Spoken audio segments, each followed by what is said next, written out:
there can arise a criminal liability for their inaction. Pero hindi pa nasasampahan ng reklamo ang apat na pulis.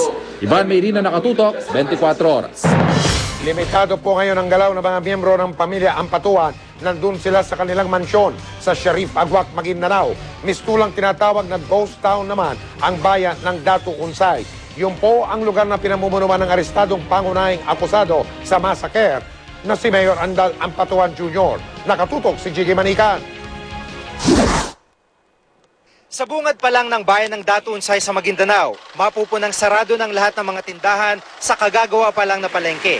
Wala rin gumagamit ng kanilang public transport terminal. May 2 minuto lamang mula rito sa Datu Unsay, ang kapitolyo ng Sharif Agwak. Okupado na ng mga sundalong lugar ang ibang mga heavy equipment na kasama ng kontrobersyal na backhoe na nakita sa massacre site sa bayan ng Ampatuan, nakaparada rito. Ang mga tauhan ng Provincial Engineering na gumagamit ng mga heavy equipment, naka-standby lang din daw. Gwardyado pa rin ng mga sundalong mansyon ng mga Ampatuan. Limitado ang galaw ng mga miyembro ng pamilya. Ang mga gamit na nakakahon, kailangan buksan bago maipasok sa mansyon. Nagsisiguro lang daw mga sundalo na hindi sila mapupuslitan ng armas. Plano sanang pumasok ngayon ni ARMM Governor Zaldi Ampatuan sa kanyang opisina sa Cotabato City. Pero dahil nakakordon ng mga sundalong paligid ng Ampatuan Mansion, hindi na pinayagan lumabas sa mga ito. 10 ng mga opisyal nila sa Kapitolyo at supporter. For 3 days now, and for without legal reasons, we were not allowed to go out. And we were held up like criminals. That's why we are appealing to all the honorable members of the Senate and all the other honorable members of our lawmaking body to look into this situation. No? Because if in the matter of discharging our routine functions is wrong, the Constitution of the Republic of the Philippines must be wrong. Iba naman ang reklamo ng isa sa mga opisyal ng ARMM. Panganganak na po yung asawa ko, nandito pa rin kami sa loob. Sa halip na magingay, isang silent protest ang ginawa ng mga supporter ng mga Ampatuan. Nakikiusap sila kay Pangulong Arroyo na tulungan sila. Ipinaskil sa harap ng mga nagbabantay na sundalo ang kanilang reklamo. Jig Manika, Nakatutok, 24 Oras. Time out! Kampiyon sa 2009 World 10 Ball Championship si Mika Immonen. Magandang taon ito para sa tinaguriang Iceman ng bansang Finland dahil 13 torneo na ang napanalunan niya kabilang ang 2009 US Open. Makita out muna tayo kay Chino Trinidad. Hindi naging madali para kay Mika Immonen ang paglalaro sa harap ng makapinoy na fans na ang panalangin ay kababayan nila ang manalo.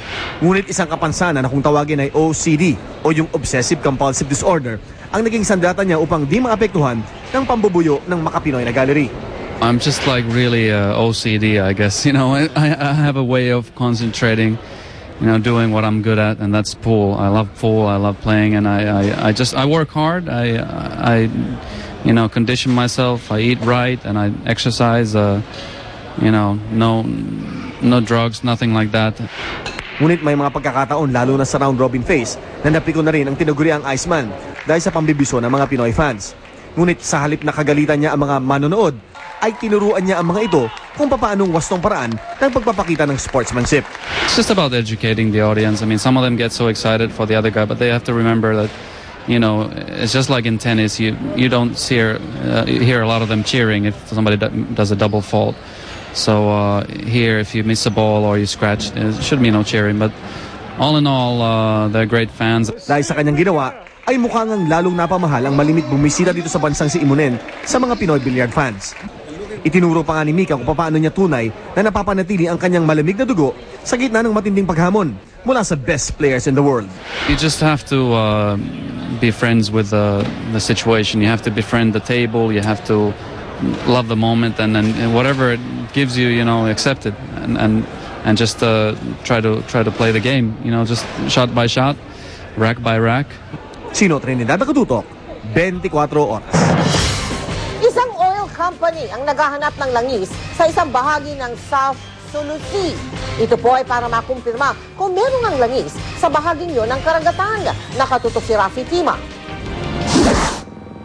Ito ang West Aquarius drilling rig na nasa kalagitnaan ng South Sulu Sea. isa sa pinakabagong oil exploration drilling platform sa mundo. Ilang buwan na rin itong nagsasagawa ng drilling operation sa tinuguriang Dabacan 1 Well, 60 kilometro mula sa Mapun Island sa Tawi-Tawi. Ang higanting oil company na ExxonMobil ang nagkomisyon sa drilling operation, kasama ang Production Philippines BV at Mitra Energy. $100 milyong ang gasto sa naturang proyekto na nagpalanan ng record bilang pinakamalalim na drilled well sa bansa. Nitong linggo, binisita ni Energy Secretary Angelo Reyes ang drilling platform. Pagmamalaki ng kalihim, kapag nagtagumpay ang operasyong ito, hindi na tayo magdidepende sa mahal na imported oil. Pag meron tayong sarili, unang-una, we will not be importing anymore. And so that's less dollar drain on the country, no? Base sa inisyal na pag-aaral, milyong-milyong bariles ang posibleng nasa ilalim ng karagatan ng Sulu.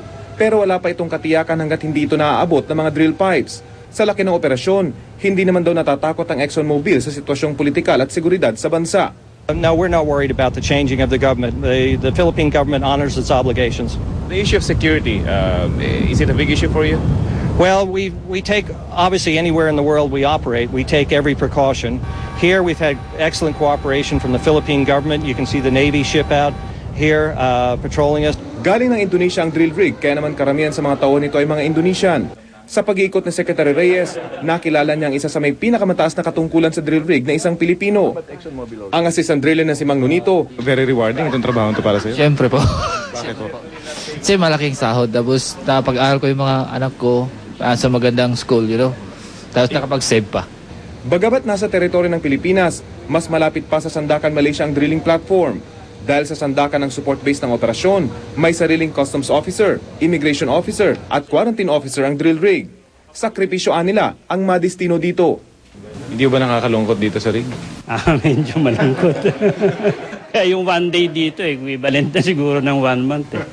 Wala kami nakikita, puro tubig lang. Tumanggi munang sabihin ng ExxonMobil kung ano ang resulta ng kanilang patapos ng drilling operation.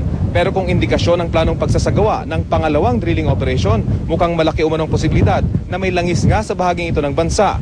Pero taon pa umanong bibilangin kung may sapat na langis para simulan ang isang commercial operation. Rafi Timan, Nakatutok, 24 Oras.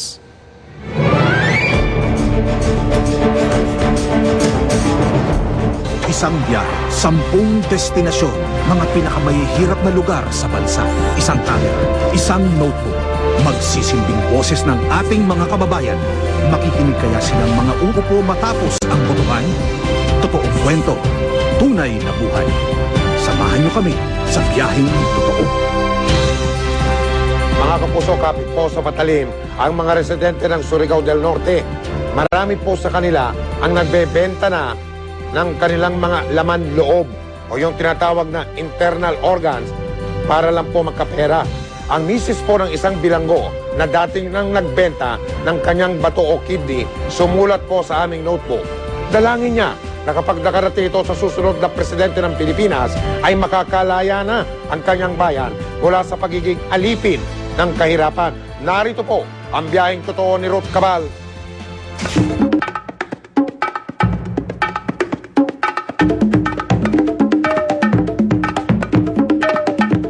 Surfing capital of the Philippines ang isla ng Siargao.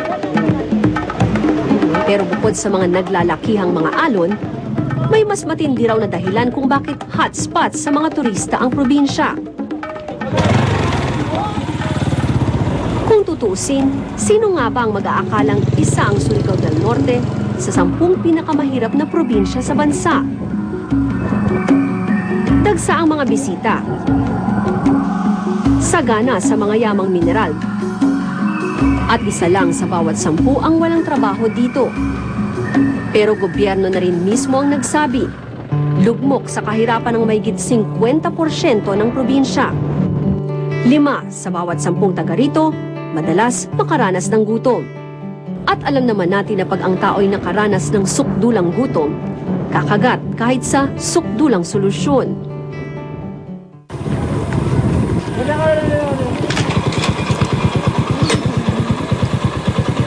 Gaya ng pamilya Likit sa Barangay Saboy.